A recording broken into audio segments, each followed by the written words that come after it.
আজকে আমি আপনাদের দেখাবো যে কক্সবাজারে সন্ধ্যার পরে যেই টাটকা মাছের বাজারটা বসে সেটা নিয়ে। আর এই মাছগুলো দেখিয়েই শেষ করব না ভিডিওটা। এই মাছগুলোরই আবার বারবিকিউ পাওয়া যায় এইখানটাতে। সেই বারবিকিউ আমি আজকে টেস্ট করব এবং আপনাদের রিভিউ দিয়ে দেখাবো। তো চলুন আমরা ভিডিওটি এখন শুরু করি। কক্সবাজারে সন্ধ্যার পরে এই সাগরের ধারগুলাতে আসলে আপনারা এরকম মাছের বাজার দেখতে পাবেন। বিশেষ করে যে পপুলার বিচগুলা আছে সেগুলার আশেপাশে আসলে, যেমন আমরা এখন আছি সুগন্ধা বিচের যে রাস্তাটা দিয়ে যাইতে হয় সেই রাস্তাতে, এবং এই রাস্তার দুই ধারে দেখতে পাচ্ছেন যে এখন মাছের বাজার বসে গেছে। তো এইখানে বিভিন্ন ধরনের নতুন নতুন মাছ দেখা যাচ্ছে, সেই সাথে অক্টোপাস আছে, কাঁকড়া আছে, লবস্টার আছে। তো যার যেটা রুচিতে আসে তারা এইখান থেকে সেগুলা পছন্দ করে কেজি ধরে কিনে নেয়। কেজিতেই যে নিতে হবে এরকমটাও নয়, তার প্রয়োজন মতো এখান থেকে কিনে এবং এনারাই এইখান থেকে বারবিকিউটা করে দেয়। এইখানকার মাছগুলো বা এই যে কাঁকড়া, লবস্টার, অক্টোপাস গুলো দামাদামিতে কিন্তু আপনাকে পারদর্শী হতে হবে, তাছাড়া আপনি এইখানে এগুলা কিনতে পারবেন না। কারণ আপনি যদি এইখানে আসেন, এসে যদি এগুলা কেনার জন্য এদের দাম জিজ্ঞেস করেন তো এরা শুরুতেই বলে দিবে 2000 দাম। যদিও এইটার দাম সচরাচর 2000 বললে সেখান থেকে এসে দেখা যাচ্ছে যে 800 বা 900-তে হয়ে যাবে। আর আরো একটা জিনিস আপনাদের সতর্ক করে রাখি, যে বুঝতেই পাচ্ছেন যে চট্টগ্রাম এরিয়ার লোকজন এনারা, যদিও আমরা যেই মাছটা পছন্দ করে দিয়েছিলাম সেটাই পেয়েছিলাম, কিন্তু অনেক ভাই আমার সামনেই অভিযোগ করছিল যে উনি যে মাছটা আর কি পছন্দ করে দিয়েছেন তার থেকে ছোট মাছ তাকে দেওয়া হয়েছে। বা এরকমও হতে পারে যে আপনি একটা টাটকা মাছ পছন্দ করে দিলেন, আপনাকে বারবিকিউ করার সময় ওটা চেঞ্জ করে অন্য মাছ দিতে পারে। এগুলা পুরাটাই নির্ভর করবে আপনার সচেতনতার উপরে, যে আপনি কতটুকু সচেতন। এখানে আপনি যদি নিজের একটা মাছ চোখে দেখে বা যেখানে পরিষ্কার করা হয় সেখানেও চলে যান, যে বলেন যে আমি নতুন আসছি ভাই, দেখবো এগুলা কি করে করেন আপনারা, তো সেই ক্ষেত্রে আপনার এই জিনিসগুলা একটু কম হওয়ার সম্ভাবনা আছে। এইখানে বিভিন্ন ধরনের মাছ ছিল। স্যালমন মাছ যদিও ভালো, কিন্তু আমরা কই কোরালটা বাছছিলাম। কই কোরাল নাকি বারবিকিউ খুব ভালো লাগে। কই কোরালটা এই যে দেখতে পাচ্ছেন, যেটা এই যে ট্রের উপরে রাখা আছে, সেইটা নেওয়ার জন্য আমরা এখন দামাদামি করছি। যদিও আমি করছি না, আমাদের সাথে আরো ভাই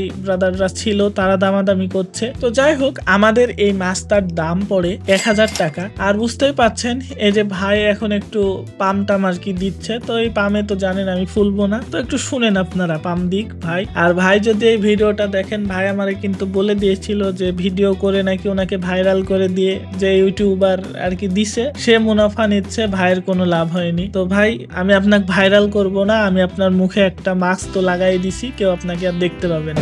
একটু কষ্ট করে দাম যদি ভিডিও করেন একটু কম বাড়াইতে বলবেন যদি, আমি কথা দিছি কমাই রাখবো, সেজন্য আমি কম দিছি।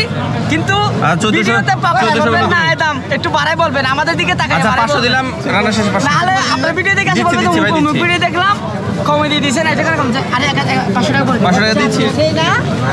তো এখানে আরো একটা বিষয় বলে রাখি, যে যেহেতু এনাদের সবকিছুই সিন্ডিকেট দ্বারা চলছে, এদের সাথে বেশি বাড়াবাড়ি করতে যাবেন না কখনো। এনারা যা বলছে আপনারা মেনে নেবেন। আর যদি অনেকজন থাকেন একসাথে তখন তাদের সাথে কথা বলতে যান। আর কোনো কিছুই করতে গেলে সেটা ভিডিও করে রাখার চেষ্টা করবেন। তো যাই হোক, আমাদের মাছটা পরিষ্কার করা হয়ে গেছে। এখন দেখছেন যে এটাতে মশলাপাতি লাগাচ্ছে বারবিকিউ করার জন্য। তো আপনারা জানেন যে বারবিকিউ একটা লম্বা প্রসেস, অনেক সময় লাগে আর কি। এটাতে পুরা সময়টাই আমি এই বারবিকিউ এর এখানেই দাঁড়িয়েছিলাম আর কি, পাহারা দিতে বলেন আর যাই বলেন আর কি, পুরা সময়টাই দাঁড়িয়েছিলাম এই বারবিকিউ এর পাশে। যতক্ষণ সময় লাগছে আমি এখানেই ছিলাম আর ভিডিও করছিলাম।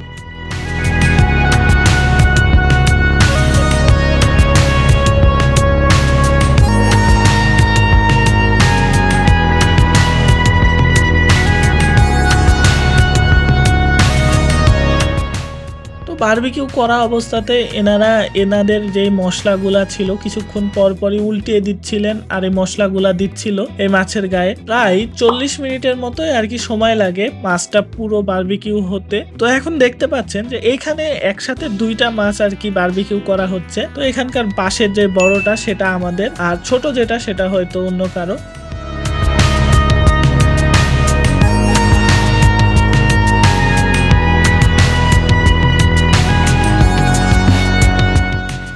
40 মিনিট অপেক্ষার পরে আমাদের মাছটি রেডি হয়ে যায় খাওয়ার জন্য।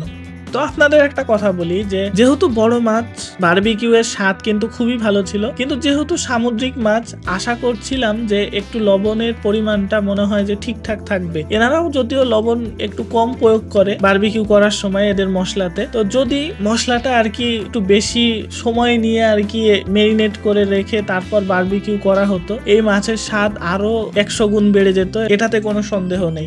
যদিও ভালো ছিল মাছের স্বাদটা, তবে আমার মনে হচ্ছিল যে মশলাগুলো আর একটু বেশি হলে, যে লবণটা একটু বেশি হলে, ঝালটা একটু বেশি হলে আরো মাছটা বেশি ভালো লাগতো খাইতে। তো যাই হোক, আপনাদের সাথে আবার দেখা হবে পরের কোনো ভিডিওতে। আজকের মতো এই পর্যন্তই ছিল। আর কক্সবাজার এক্সপ্লোর করার জন্য তো বলছি আপনাদের যে 2 দিন সময় যথেষ্ট না, তো আপনারা হাতে অনেক সময় নিয়ে যাবেন আর কক্সবাজারের সবকিছু এক্সপ্লোর করবেন। এরপরে আসছে কক্সবাজারের আরো একটা ইন্টারেস্টিং ভিডিও, যেটা হচ্ছে মেরিন ড্রাইভ নিয়ে। তো সেই ভিডিও দেখার সকলকে আমন্ত্রণ জানিয়ে আজকের মতো ভিডিওটি এখানেই শেষ করছি। আসসালামু আলাইকুম।